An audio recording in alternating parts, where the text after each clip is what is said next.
interesante exposición. Le invitamos a retornar a su asiento, igual que al doctor Guardia, por favor. Y a continuación, invitamos al doctor Raúl Soria para que presente su exposición sobre el derecho educativo argentino. El doctor Soria es abogado por la Universidad Nacional de Córdoba y un reconocido investigador a nivel regional del derecho educativo. Actualmente es presidente de la Red Argentina de Investigación en Derecho Educativo y conferencista internacional de Derecho Educativo. Lo recibimos con nuestros calurosos aplausos.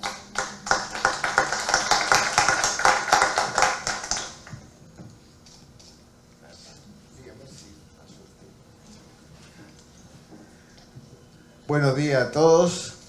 En primer lugar, quiero felicitarlos a todos ustedes por haber venido a esta jornada de Derecho Educativo organizada por el presidente, el doctor Lescano, a quien agradezco la invitación de estar aquí con ustedes en este día.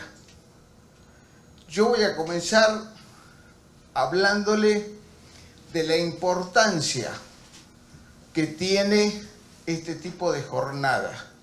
Voy a comenzar diciéndole que es un verdadero honor estar en Perú, que Perú en Sudamérica es uno de los países más adelantados en derecho educativo.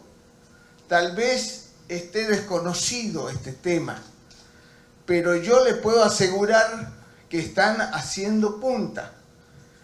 Primero, porque el doctor Lescano tuvo la visión especial de crear el Instituto de Derecho Educativo hace 3-4 años. Esa institución no la tiene Argentina, no la tiene ningún otro, Chile, y le puedo asegurar porque me estoy reuniendo con todos los países. Entonces, el hecho de que hayan comenzado a transitar el camino del derecho educativo ya es importante. Fíjense ustedes que hace 4 años nos invitaron a México, pero no eran abogados, eran profesores de la Facultad de Humanidades de UNACH, Universidad de Chiapas, que habían formado una comisión denominada CADEO, que era tendenciosa al derecho educativo o tendía a conformar un derecho educativo. En esa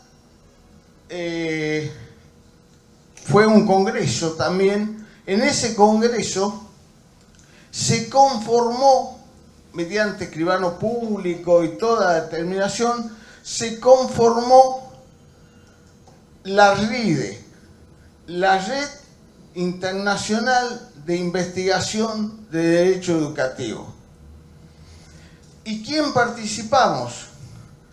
Estaba todos los integrantes de CADEO de la Universidad de Chiapas. Estaba el doctor de Guatemala, que había sido ministro de Educación.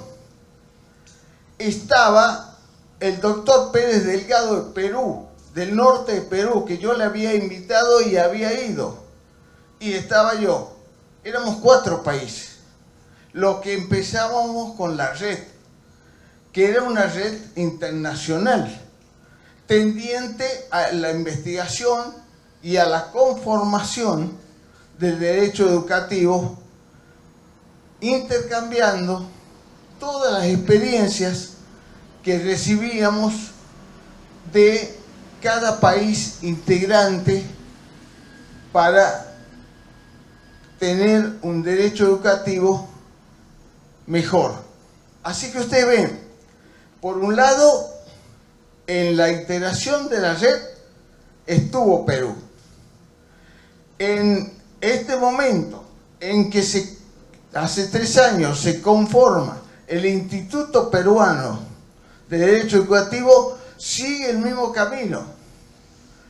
Y le puedo asegurar que creo que va a seguir adelante. Ayer estuvimos en el Colegio de Abogados y pudimos interesarlos en que se cree por lo menos una sala de derecho educativo, o no sé cómo lo denominan acá el colegio. En Argentina, después de todos estos años y de escribir y todo lo demás, he conseguido que se realice recién una sala de derecho educativo en el Colegio de Abogados de Córdoba. En Buenos Aires todavía no, pero sí en Buenos Aires he conseguido que se funde una red de escuelas de derecho educativo. No en la ciudad, sino en la provincia de Buenos Aires. Bueno, todas esas acciones van a venir a coadyuvar la permanencia de este derecho educativo.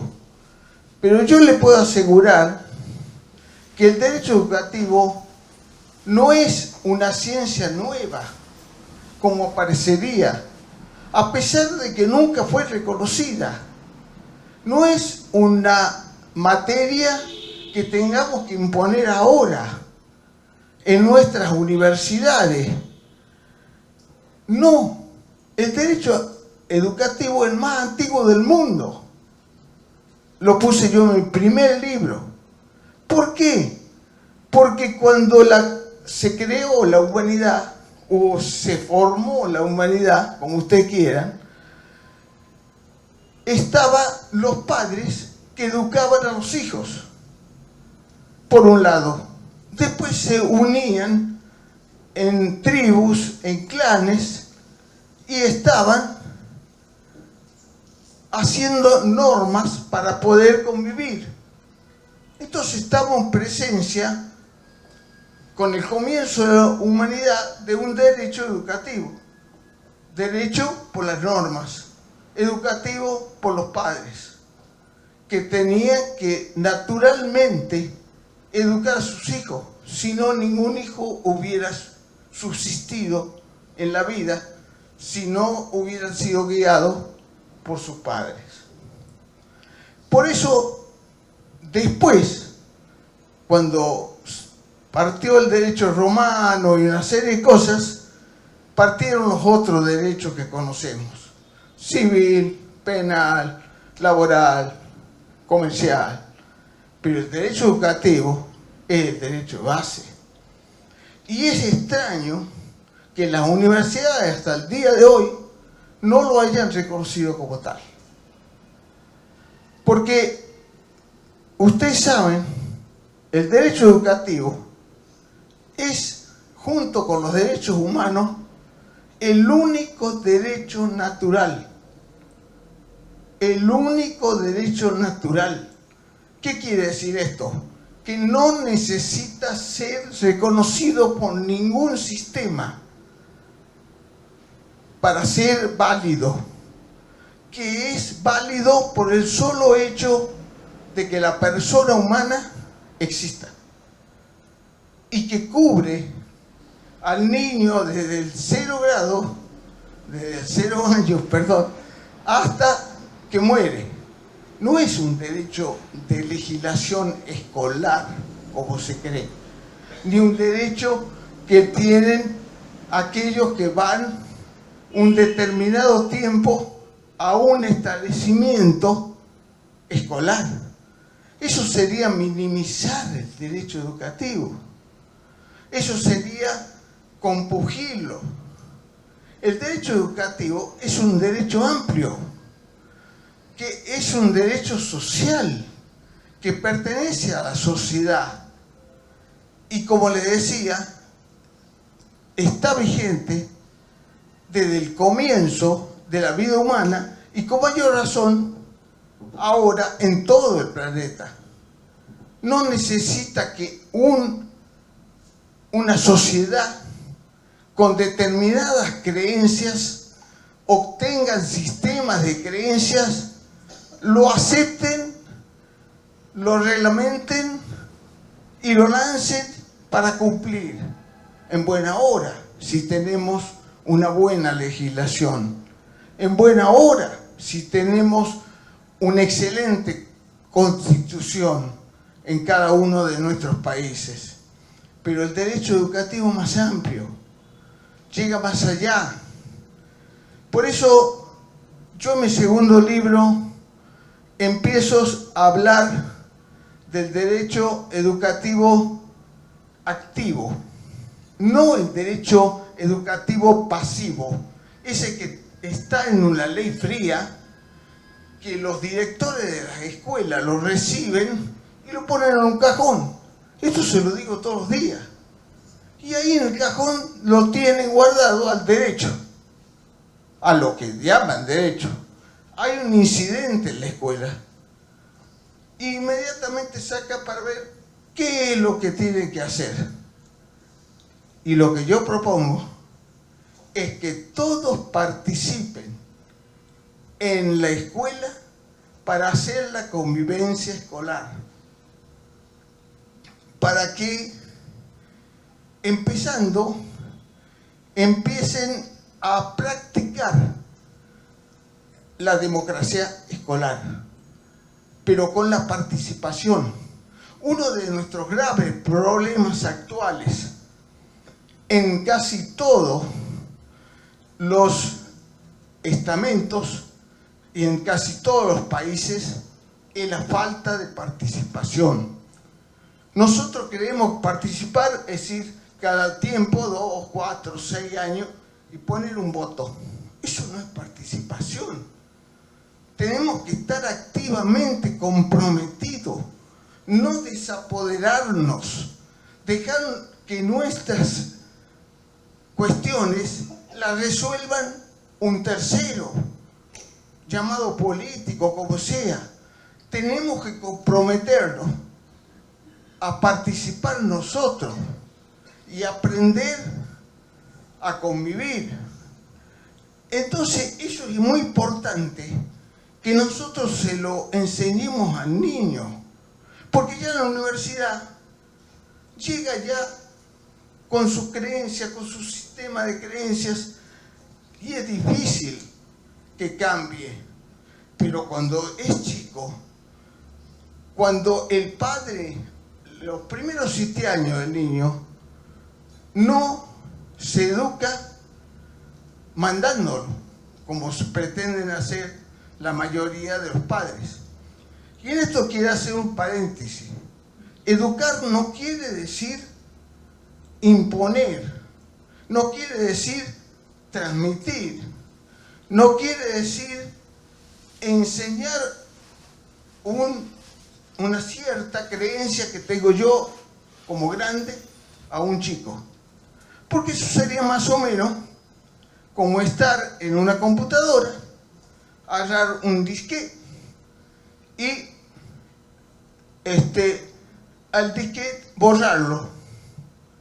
Aún así la computadora le pone, ¿está usted seguro cuando quiere borrar la información?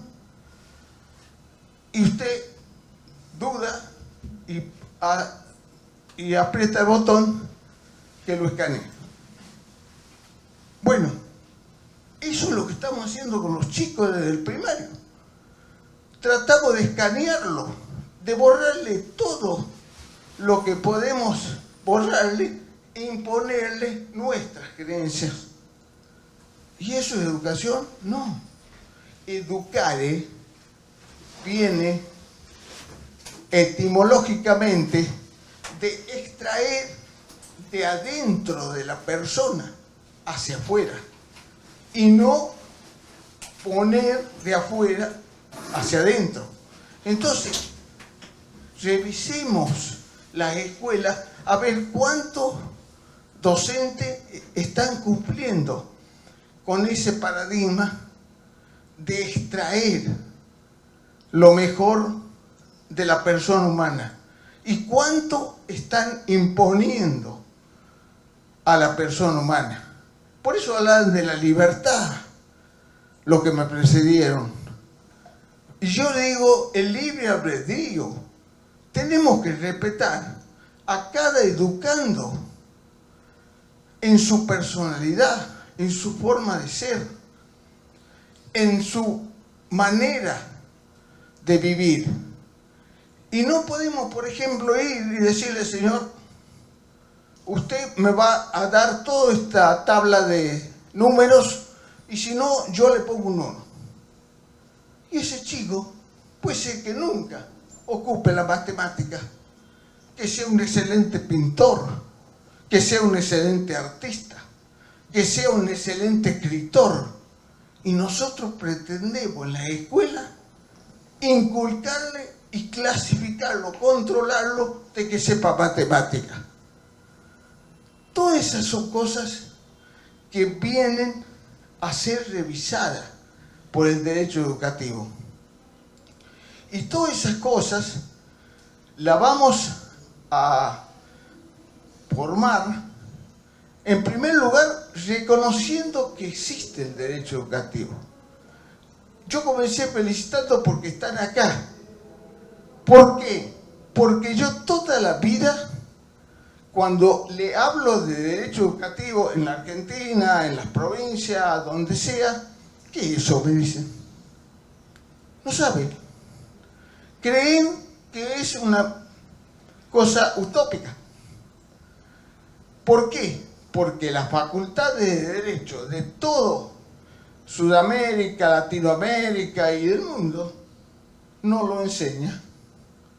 Y ustedes ven, a mí me ha pasado, cuando concurre por un problema escolar que no tiene que ver con la reglamentación de la legislación,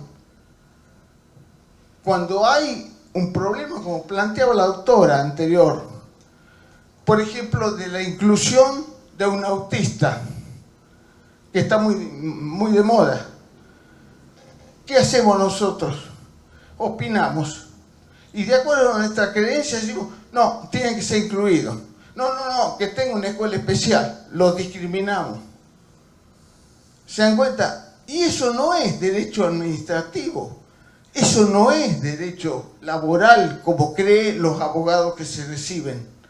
Es el derecho educativo. Y no se lo han enseñado. Yo le decía ayer en el colegio de abogados, casualmente, que cuando yo llegué a Catamarca, tuve por una ocasión que concurrir a dar una cátedra, una materia, en una escuela secundaria. Yo llegué ahí y todos los profesores me rodeaban con problemas de maestros, de profesores. Y yo decía, bueno, es derecho laboral. Es derecho, porque no entendía. Y digo, ¿cómo no me enseñó esto? Sí, había en la materia de administración, había visto a la disparada, como que no existía, el estatuto del docente. Y cuando me lo venía a plantear, yo ni me acordaba que existía, entonces entraba por las generales de la ley, que era el derecho laboral. Pero ellos me enseñaron a mí, porque esa es la educación. Ustedes me pueden enseñar a mí. Yo vengo nada más que a compartir con ustedes. No vengo a inculcarle absolutamente nada. Yo quisiera tener el tiempo suficiente para que ustedes me hagan las preguntas que sean, porque voy a aprender yo más que ustedes.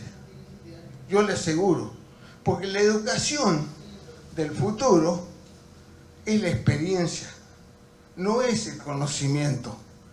Y ahí viene un tema que es que nosotros, los latinoamericanos, los iberoamericanos, hemos sido directamente colonizados por los europeos cuando vinieron.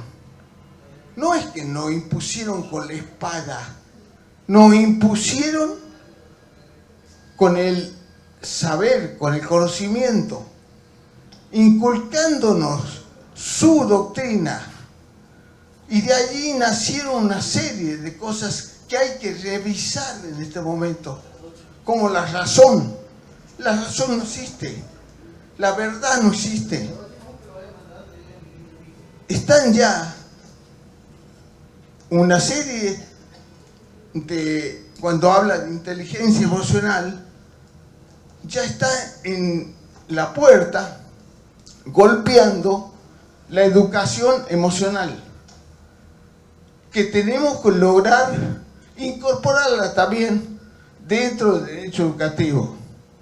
Fíjense ustedes, cuando se hizo el informe Delors, allá por los años 97, 98, el informe Delors era un informe que se habían reunido todos los ministros que podían de educación del mundo y algunos peritos, o muchos peritos, en educación. El que encabezaba ese congreso era el francés, el ministro francés de Educación, de apellido Delors. Y quedó como el informe Delors, porque le hicieron un informe que yo les sugiero que lo lean en lo posible, le hicieron a la UNESCO. En ese informe, que se llama La educación del siglo XXI, vale decir, el que estamos empezando y transitando hace 19 años, dice que las escuelas deben aprender a conocer, aprender a hacer, aprender a convivir, y dejan al último el aprender a ser, que, dicho sea de paso, es el más importante y es que hasta ahora no se ha venido complementando en la educación, creo que en ninguna parte del país. El conocer siempre ha estado en la escuela de los maestros que transmitían su conocimiento. El de hacer también, en las escuelas tecnológicas, en todo se enseñó a cómo se iba a realizar. Pero todo dentro, hasta ahora, de una educación prusiana. ¿Qué era la educación prusiana? Es una educación que nos habilitaba para ser soldados en la Segunda Guerra Mundial. Después, gracias a Dios, se frenó, y a crear personal de servicio para las grandes empresas, para las empresas industriales. Esa era la educación, y a base de eso se realizaron en todos los países las escuelas. Entonces, hoy que hablamos de aprender a ser, ya no solamente convivir, porque primero hay que ser, necesitamos echar mano a la educación emocional. Les cuento que en la Argentina, en virtud de un docente que anda por todos lados implementando y hablando de educación emocional, se han creado 2 leyes, ya de derecho positivo, de implementación de educación emocional.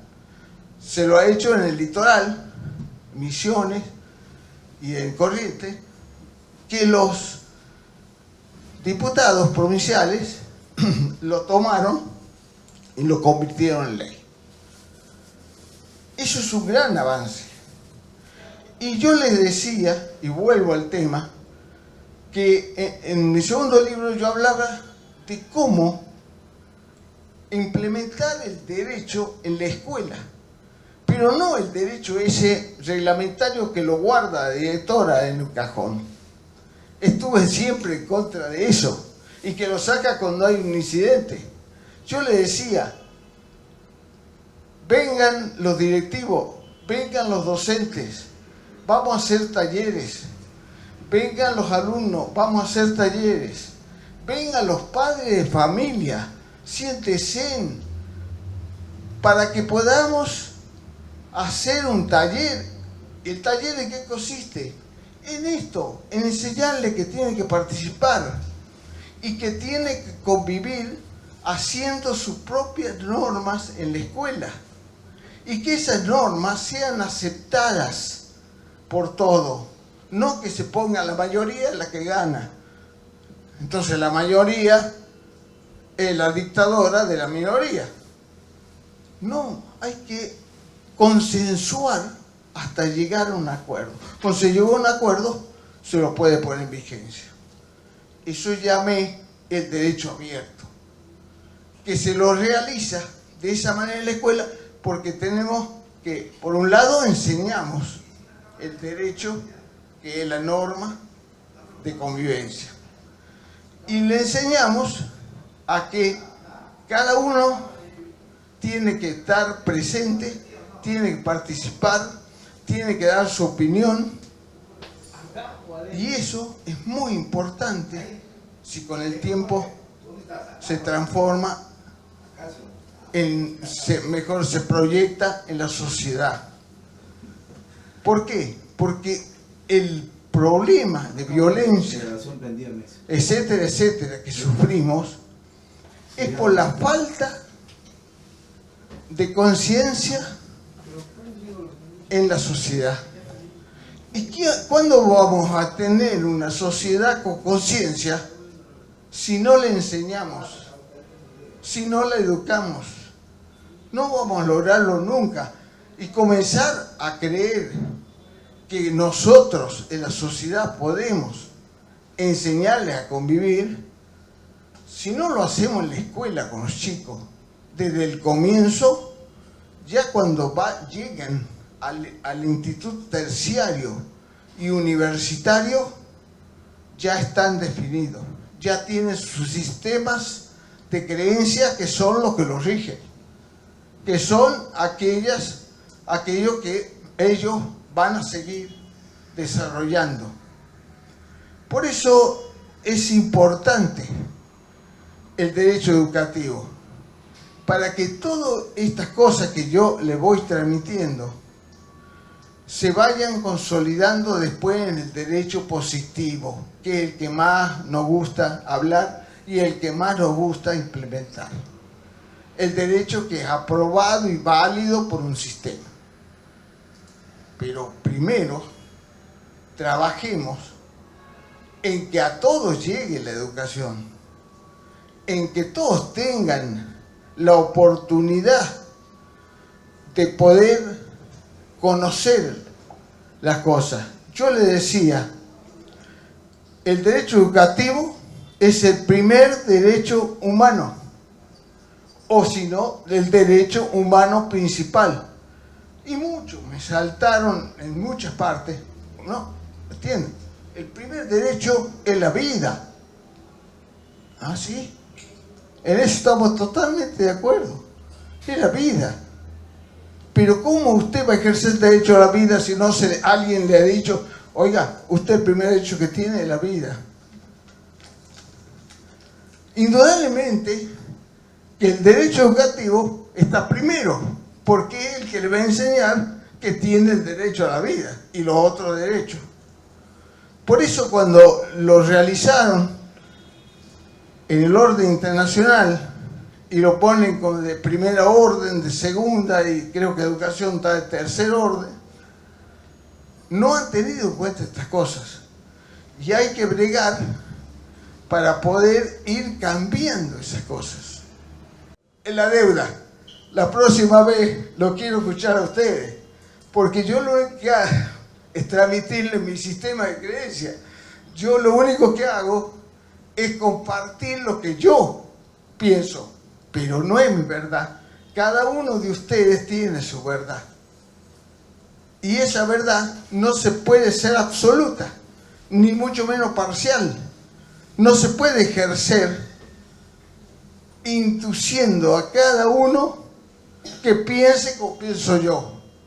Esa es una de las cosas que hay que cambiar en la educación. Creer de que soy yo el que transmite, yo el que tengo la verdad, yo el que voy a enseñarles. Les puedo asegurar por los últimos resultados científicos que los niños que han venido en esta última década, holísticamente son 60 veces más avanzados que cualquier adulto nuestro, que sabe más, que ese niño, yo no le puedo enseñar nada, él me va a enseñar a mí. Que yo puedo recordarle cosas, pero no enseñarle. Bueno, ya entramos los últimos 5 minutos. Entonces, primero quería dejarle la expresión de que Perú está en la punta sudamericana del derecho educativo, que se han realizado y se realizan las acciones para que podamos de una vez cambiar las estructuras que son necesarias. Si bien de este Congreso es muy importante llevar adelante conclusiones sobre la enseñanza universitaria, yo le digo y le dejo para que piense que también es muy importante que el derecho educativo en Perú empiece a transformar la educación desde el preprimario, primario, secundario, terciario, allá hay hasta el cuaternaria de educación en Argentina. Bueno, muchísimas gracias.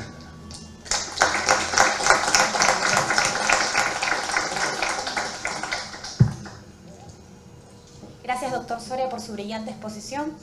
Damos así por concluida la primera parte del Congreso. Haremos un receso de 1 hora.